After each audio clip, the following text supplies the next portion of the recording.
저는 노비입니다. 하지만 우리 땅은 지킬 수 있습니다. 1696년 봄, 일본 에도 막부, 권력의 중심이었습니다. 쇼군이 다스리는 땅이었고, 일본 최고 권력자들이 모여있는 곳이었습니다. 그곳에 한 조선 어부가 서 있었습니다. 안용복이었습니다. 노비 출신이었고 천한 신분이었으며 조선에서 가장 낮은 계급이었습니다. 하지만 그는 떨지 않았습니다. 일본 막부의 관리들 앞에서 당당히 외쳤습니다. 울릉도는 조선 땅이라고, 독도는 조선 땅이라고, 역사를 보라고, 지도를 보라고 명백하다고 말입니다.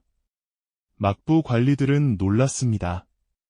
조선의 노비가 이렇게 당당할 수 있다니, 이렇게 역사를 아는가 하고 감탄했습니다. 조사가 시작되었고 옛 기록을 뒤졌으며 지도를 확인했습니다. 결과는 명확했습니다. 안용복의 말이 맞았습니다. 막부는 그의 말을 인정했고 울릉도와 독도는 조선 땅이라고 공식 문서로 작성했습니다. 노비 어부의 용기가 영토를 지킨 것입니다. 이야기는 몇 년 전으로 거슬러 올라갑니다.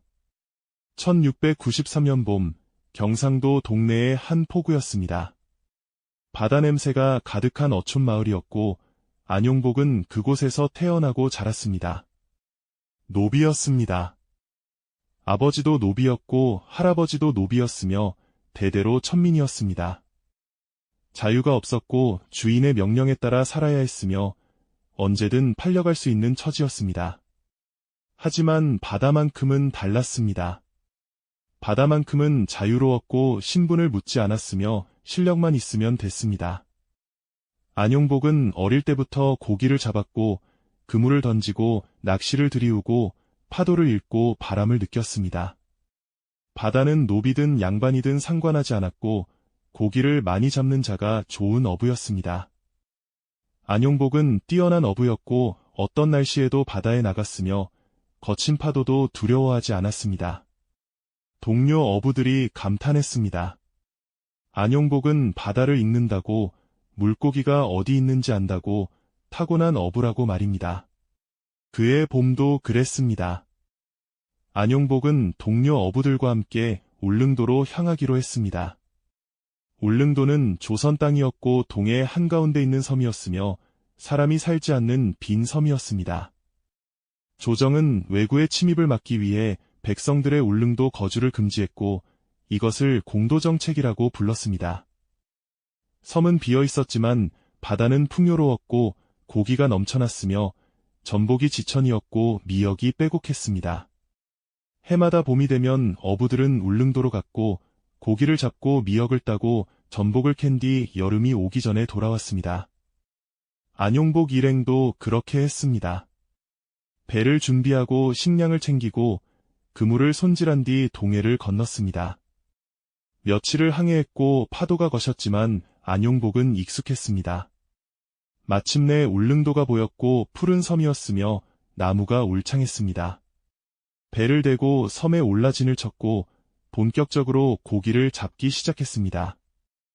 안용복 일행이 울릉도 근처 바다에서 그물을 던지고 있을 때였습니다. 며칠째 고기잡이를 하고 있었고 날씨가 좋았으며 바람이 순했고 파도도 잔잔했습니다. 고기가 잘 잡혔고 안용복은 만족스러웠습니다. 올해도 풍년이구나 생각했습니다. 그런데 그때였습니다. 멀리서 배들이 보였습니다. 하나, 둘, 셋, 여러 척이었고 조선 배가 아니었으며 일본 어선이었습니다. 대마도에서 온 외인들이었고 그들도 그물을 던지고 있었으며 고기를 잡고 있었습니다. 조선 땅 근처에서, 우리 바다에서 말입니다. 안용복은 분노했습니다. 이곳은 조선 땅이고 울릉도는 우리 섬이며 외인들이 함부로 들어올 곳이 아니라고 생각했습니다.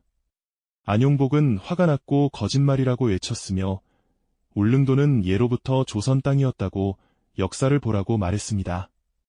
하지만 일본 어부들은 듣지 않았고 오히려 더 가까이 왔으며 위협했습니다.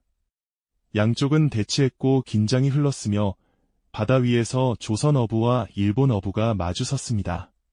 그때 일본 배가 더 몰려왔고 숫자가 많아졌으며 안용복 일행은 몇 척뿐이었고 숫자로 밀렸습니다. 며칠이 지났고 막부로부터 회신이 왔으며 조선 어부들을 대마도로 보내라고 했습니다. 대마도는 조선과 일본 사이의 중간 지점이었고 외교 문제를 처리하는 곳이었으며 대마도 번주가 조선과의 무역을 관리했고 외교도 담당했습니다.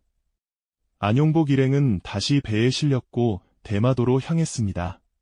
대마도는 조선과 가까웠고 부산에서 불과 50km 떨어진 곳이었으며 날씨가 좋으면 육지가 보일 정도였습니다. 대마도 번주는 조선과의 무역으로 먹고 살았고 조선의 쌀, 무명, 인삼을 받았으며 일본의 은, 구리, 유황을 팔았습니다. 양국의 관계가 나쁘면 대마도도 어려웠고 그래서 대마도는 항상 조심했으며 양국 사이에서 줄타기를 했습니다. 안용복 일행은 대마도 관하에 머물렀고 거기서 몇 달을 보냈으며 조선과 일본이 협상하는 동안 외교문서가 오갔고 대마도가 중간에서 전달했습니다. 조선 조정은 울릉도가 자기네 땅이라고 주장했고 삼국사기를 보라고 했으며 신라 때부터 우상국이 있었다고 고려와 조선도 계속 관리했다고 말했습니다. 일본 막부는 다케시마가 자기네 땅이라고 우겼고 일본 어부들이 오래전부터 고기를 잡았다고 실효적으로 지배했다고 주장했습니다. 양국은 팽팽했고 협상은 길어졌으며 결론이 나지 않았습니다. 그러던 중 막부가 결정을 내렸고 조선 어부들을 돌려보내자고 했으며 문제를 키우고 싶지 않았고 조선과의 관계가 나빠지면 무역이 막히며 막부로서도 손해였기 때문입니다. 협상은 난항을 겪었고 진전이 없었으며 몇 달이 지나도 결론이 나지 않았습니다. 그 사이에도 일본 어선들은 울릉도에 계속 나타났고 조선 어부들을 위협했으며 고기를 가로챘고 바다를 빼앗아갔습니다. 소문이 퍼졌고 어부들 사이에서 울릉도는 이제 위험하다고 일본 어선들이 너무 많다고 말했습니다. 안용복은 분노했고 이대로 둘 수 없었습니다. 1696년 봄이 왔습니다. 3년이 흘렀고 하지만 상황은 나아지지 않았으며 일본 어선들은 여전히 울릉도에 나타났고 조정의 협상은 계속 표류했습니다. 안용복은 견딜 수 없었고 매일 밤 생각했습니다. 이대로 둘 수는 없다. 누군가 나서야 한다. 조정이 하지 못하면 내가라도 해야 한다고 말입니다. 그리고 마침내 결심했습니다. 안용복은 동료 어부들을 찾아갔고 설득했으며 함께 가자고 일본에 가서 말하자고 우리 바다를 지키자고 말했습니다. 처음에는 모두 말렸습니다. 미쳤느냐고 노비가 감히 막부에 가겠다고 죽고 싶으냐고 말했습니다. 하지만 안용복은 물러서지 않았고 계속 설득했으며 우리가 아니면 누가 하겠느냐고 조정은 3년째 아무것도 하지 못하지 않느냐고 이대로 두면 울릉도를 영원히 빼앗기는 것이라고 말했습니다. 조선 어부가 자기 발로 찾아와 항의하다니 3년 전에도 놀랐는데 또 왔고 더 당당해졌으며 전례가 없는 일이었습니다. 관리들은 의논했고 이 문제를 어떻게 처리할 것인가 고민했으며 그냥 돌려보낼 수는 없고 안용복의 주장에는 힘이 있었으며 역사적 근거를 댔고 지리적 증거를 말했으며 막부에 보고해야 할 것 같다고 판단했습니다. 관리들은 안용복 일행을 에도로 보내기로 했고 막부가 직접 판단하도록 했으며 문서를 작성했고 조선 어부가 다시 왔다고 울릉도 문제로 항의하러 왔다고 막부의 지시를 기다린다고 보고했습니다. 안용복 일행은 다시 배에 올랐고 이번에는 포박되지 않았으며 손님처럼 대우받았고 배는 일본 본토로 향했으며 에도로 갔습니다. 에도였습니다. 일본의 수도였고 막부가 있는 곳이었으며 쇼군이 다스리는 곳이었고 권력의 중심이었습니다. 안용복은 그곳에 도착했습니다. 노비 출신 조선 어부가 일본 막부가 있는 도시에 상상도 못할 일이었지만 안용복은 이곳까지 왔고 목숨을 걸었습니다. 배는 에도 앞바다에 닿았고 내려서 길을 걸었으며 에도의 거리는 넓었고 사람이 많았으며 무사들이 칼을 차고 다녔습니다. 안용복은 긴장했지만 두렵지는 않았습니다. 마침내 막부 건물 앞에 섰고 거대했으며 이압적이었습니다. 관리들이 나왔고 안용복 일행을 안으로 안내했으며 넓은 방으로 들어갔고 마루가 반들거렸으며 벽에는 그림이 걸려 있었습니다. 막부에 고위 관리들이 앉아 있었고 중앙에는 로주 즉 대신들이 있었으며 그들이 막부의 실권자들이었고 쇼군을 대신해 정치를 했습니다. 안용복은 그들 앞에 섰습니다. 노비 출신 어부가 일본 최고 권력자들 앞에 기적 같은 일이었습니다. 울릉도는 조선에 가깝습니다. 조선이 먼저 지배했습니다. 역사적으로 조선 땅이 맞습니다라고 말입니다. 오키섬에도 확인했고 오키섬 번주의 답도 비슷했으며 울릉도는 조선 영토로 봐야 한다고 답했습니다. 옛 기록을 뒤졌고 일본의 고문서를 찾았으며 거기에도 나와 있었습니다. 울릉도는 조선 땅이다. 죽도 즉 울릉도는 조선에 속한다고 기록되어 있었고 명확했습니다. 막부는 고민했습니다.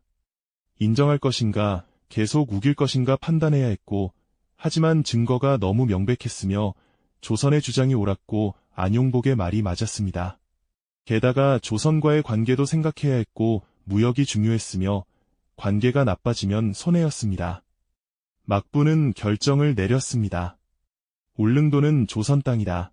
독도 즉 우산도도 조선 땅이다. 일본 어선들의 출입을 금지한다고 결정했고 공식 문서로 작성했습니다. 안용복을 불렀고 말했습니다. 조사한 결과 너희 말이 맞다. 울릉도는 조선 땅이다. 우리 어선들의 출입을 금지하겠다. 문서를 주었고 증거로 가져가라고 조선 조정에 전하라고 말했습니다. 안용복은 문서를 받았고 떨렸으며 감격스러웠습니다.